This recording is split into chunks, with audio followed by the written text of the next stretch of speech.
Okay, so this is all just done with the gamers. So we have what? What are we looking at? Hey, you're on. Narrate. So we're starting with what? Regulation of blood calcium levels. Okay. So this is a handout that the students filled out in class, showing the homeostatic imbalance, whether we go hyper or hypercalcemia or hypocalcemia. What is going to happen? So let's start over here.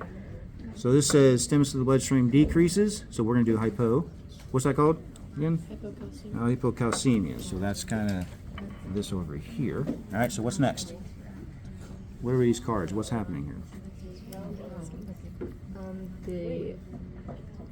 The parathyroid gland cells detect that the calcium levels are decreasing in the blood. So then those glands secrete parathyroid hormone, which is called PTH, into the blood.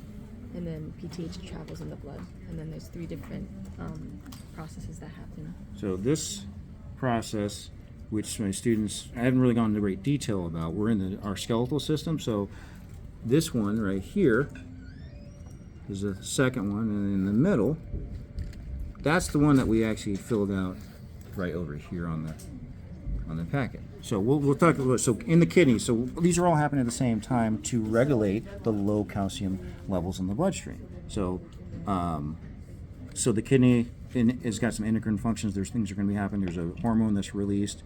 Okay, over here, this is going to be in the small intestines. Now go ahead and talk about the bone.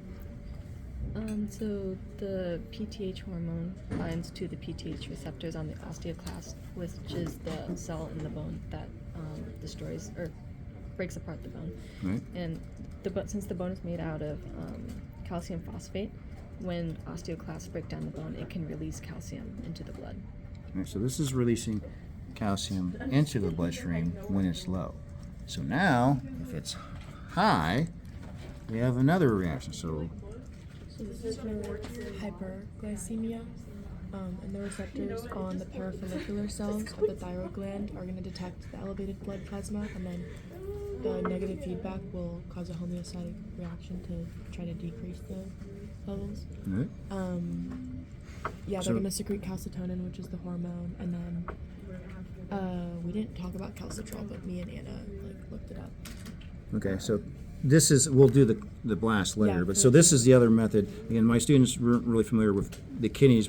Knowing that there's more than several things, the whole purpose is to get the blood calcium out of the bloodstream and store it somewhere. So here's where we are.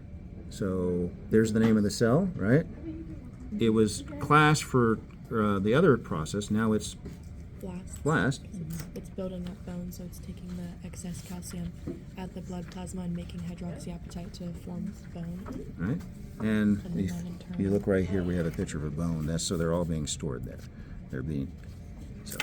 All right. So nice little review and of some heavy duty physiology. Brought to you by Curious Brainland.